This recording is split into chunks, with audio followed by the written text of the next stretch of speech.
Z5 ಇರುವಾಗ ನೀವು ನಿಮ್ಮ ನೆಚ್ಚಿನ ಶೋಗಳನ್ನ ಎಂದಿಗೂ ಮಿಸ್ ಮಾಡಿಕೊಳ್ಳುವುದಿಲ್ಲ. ಅದು ಸಂಪೂರ್ಣ ಉಚಿತವಾಗಿ. ತಾತ ಎಲ್ಲ ವಿಷಯ ಹೇಳಿದ್ರು. ನಿಮಗೆ ಹೇಗೆ ಥ್ಯಾಂಕ್ಸ್ ಹೇಳಬೇಕು ಅಂತಾನೆ ಗೊತ್ತಾಗ್ತಾ ಇಲ್ಲ. ನಿಮ್ಮಿಂದ ತುಂಬಾ ದೊಡ್ಡ ಉಪಕಾರ ಆಯ್ತು. ಥ್ಯಾಂಕ್ಸ್ ಎಲ್ಲ ಹೇಳೋದು ಬೇಕಾಗಿಲ್ಲ. ಇದನ್ನ ನಾನು ಅವತ್ತೇ ಹೇಳಿದ್ದೀನಿ. ಇದು ನನ್ನ ಕರ್ತವ್ಯ ಅಷ್ಟೇ. ಅದು ನಿಮ್ಮ ದೊಡ್ಡ ಗುಣ. ಆದಷ್ಟು ಬೇಗ ನಿಮ್ಮ ಹಣನ ವಾಪಸ್ ಕೊಡ್ತೀವಿ. ಸಮರ್ಥ್, ನೀವು ನಿಮ್ಮ ತಾತನ ಮೊಮ್ಮಗನೇ. ನಿಮಗೂ ಅಷ್ಟೇ ಸ್ವಾಭಿಮಾನ ಇದೆ. ಇಲ್ಲ ರಾಮ್ ಅವರೇ, ಈ ಮನೆ ತಾತ ಬೇವ್ರ ಹರಿಸಿ ಕಟ್ಟಿರೋ ಮನೆ. ಹಾಗೆ ನೋಡಕ್ ಹೋದ್ರೆ ಈ ಮನೆ ಮೇಲಿರೋ ಸಾಲನ ತೀರಿಸ್ಬೇಕಾಗಿರೋದು ನನ್ನ ಕರ್ತವ್ಯ. ನೀವು ಸಹಾಯ ಮಾಡಿದ್ರೆ ಅನ್ನೋ ಕಾರಣಕ್ಕೆ ನನ್ನ ಕರ್ತವ್ಯನ ಮರಿಬಾರ್ದಲ್ವಾ? ದಯವಿಟ್ಟು ಇಲ್ಲ ಅನ್ಬೇಡಿ. ಆದಷ್ಟು ಬೇಗ ನಿಮ್ಮ ಹಣನ ವಾಪಸ್ ಕೊಡ್ತೀನಿ. ನಿಮ್ಮ ಸ್ವಾಭಿಮಾನಕ್ಕೆ ನಾನು ಯಾವತ್ತೂ ಅಡ್ಡ ಬರಲ್ಲ. ಫೈನ್, ನಿಮ್ಗೆ ಯಾವಾಗ ಆಗುತ್ತೋ ಆವಾಗಲೇ ಕೊಡಿ. ನಿಮ್ಮ ತಾತನ್ ಕೂಡ ಇದನ್ನೇ ಹೇಳಿದೆ ನಾನು. ನಿಮ್ಮ ಜೀವನದಲ್ಲಿ ತುಂಬಾ ಸಮಸ್ಯೆಗಳಾಗಿದೆ ಅಂತ ನನಗೆ ಗೊತ್ತು. ಅದನ್ನ ನೀವು ತುಂಬಾ ಧೈರ್ಯದಿಂದ ಎದುರಿಸ್ತಿದ್ದೀರಾ ಅಂತನೂ ನಂಗೆ ಗೊತ್ತು. ನಿಮ್ಮ ತಾತನ ಮಾತುಗಳಿಗಿಂತ ಬೇರೆ ಶಕ್ತಿ ಸ್ಫೂರ್ತಿ ನಿಮಗೆ ಬೇಕಾಗಿಲ್ಲ ಅನ್ಸುತ್ತೆ. ನಿಮ್ಮ ಧೈರ್ಯ, ನಿಮ್ಮ ಛಲ, ಹಾಗೆ ನಿಮ್ಮ ಗುಣ ನಂಗೆ ತುಂಬಾ ಇಷ್ಟ ಆಯ್ತು. ಯಾವಾಗಲೂ ಇದೇ ಥರ ಇರಿ. ಅಂದಾಗೆ ಸಮರ್ಥ್, ಇನ್ನೊಂದು ವಿಷಯ, ಯಾವುದೇ ಪರಿಸ್ಥಿತಿ ಇರಲಿ ನಿಮಗೆ ಸಹಾಯಕ್ಕೆ ನಾನೊಬ್ಬ ಇದ್ದೀನಿ ಅಂತ ಮಾತ್ರ ಮರಿಬೇಡಿ. ಸರಿ sir, thank you. See you soon. ಬಾಯ್.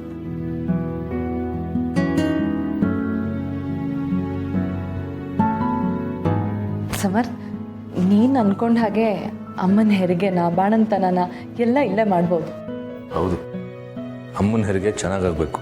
ಯಾವುದೇ ತೊಂದರೆನೂ ಆಗಬಾರ್ದು. ಅದಕ್ಕೆಲ್ಲ ಏನೇನು ವ್ಯವಸ್ಥೆ ಮಾಡಬೇಕೋ ಅದನ್ನು ಲಿಸ್ಟ್ ಮಾಡು, ನಾನು ರೆಡಿ ಮಾಡ್ತೀನಿ.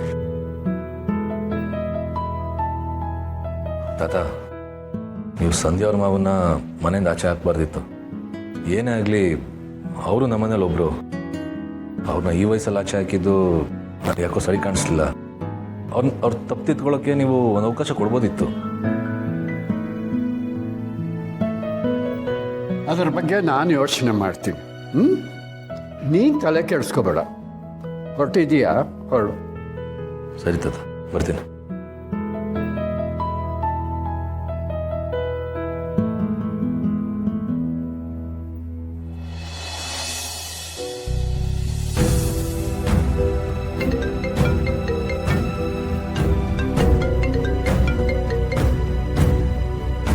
ತುಳಸಿಯವರೇ, ಎಲ್ಲಿದ್ದೀರಾ ನೀವು? ನಾನು ಮನೆಯಲ್ಲೆಲ್ಲ ಹುಡುಕ್ತಾ ಇದ್ದೀನಿ. ಅದು ನಾನು ಬೆಳಗ್ಗೆನೇ ದೇವಸ್ಥಾನಕ್ಕೆ ಬಂದೆ ಮಾಧವ್ ಅವರೇ. ನೀವು ಮಲಗಿದ್ರಲ್ಲ, ಹಾಗಾಗಿ ಹೇಳಿ ಬರೋಕ್ಕಾಗಲಿಲ್ಲ. ಮಲಗಿದ್ರೆ ಎಬ್ಬಿಸ್ಬೇಕು ತಾನೆ, ನಾನು ಬರ್ತಾ ಇದ್ದೆ. ನೀವು ಈ ಟೈಮಲ್ಲಿ ಒಬ್ಬೊಬ್ಬರೇ ಓಡಾಡಬೇಡಿ ತುಳಸಿಯವರೇ. ನೀವು ಒಬ್ಬೊಬ್ಬರೇ ಓಡಾಡುವಾಗ ಸುಸ್ತಾದರೆ ಏನು ಮಾಡ್ತೀರಾ? ಸರಿ, ಯಾವ ದೇವಸ್ಥಾನ ಅಂತ ಹೇಳಿ, ನಾನೇ ಬರ್ತೀನಿ. ಪರವಾಗಿಲ್ಲ ಮಾಧವ್ ಅವರೇ, ಪೂಜೆ ಎಲ್ಲ ಮುಗಿದಿದೆ. ಇನ್ನು ಸ್ವಲ್ಪ ಹೊತ್ತಿಗೆ ನಾನೇ ಬಂದ್ಬಿಡ್ತೀನಿ. ನನಗೇನೂ ಆಗಿಲ್ಲ, ನಾನು ಆರಾಮಾಗೇ ಇದ್ದೀನಿ. ಸರಿ, ಆದಷ್ಟು ಬೇಗ ಬನ್ನಿ. ಹುಷಾರು. ಸರಿ ಮಾಧವ್ ಅವರೇ, ಬರ್ತೀನಿ.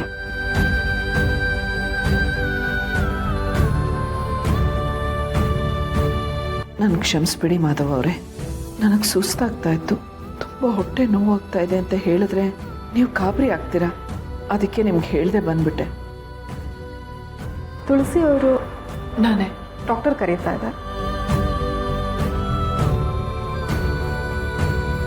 ದೇವ್ರೆ, ಮಗುಗೆ ಯಾವ ತೊಂದರೆನೂ ಆಗದೆ ಇರಲಿ.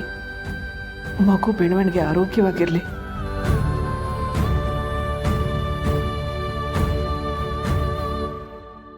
Z5 ಆಪ್ ಡೌನ್ಲೋಡ್ ಮಾಡಿ ಎಲ್ಲಾ ಸಂಚಿಕೆಗಳನ್ನು ಸಂಪೂರ್ಣ ಉಚಿತವಾಗಿ ನೋಡಿ.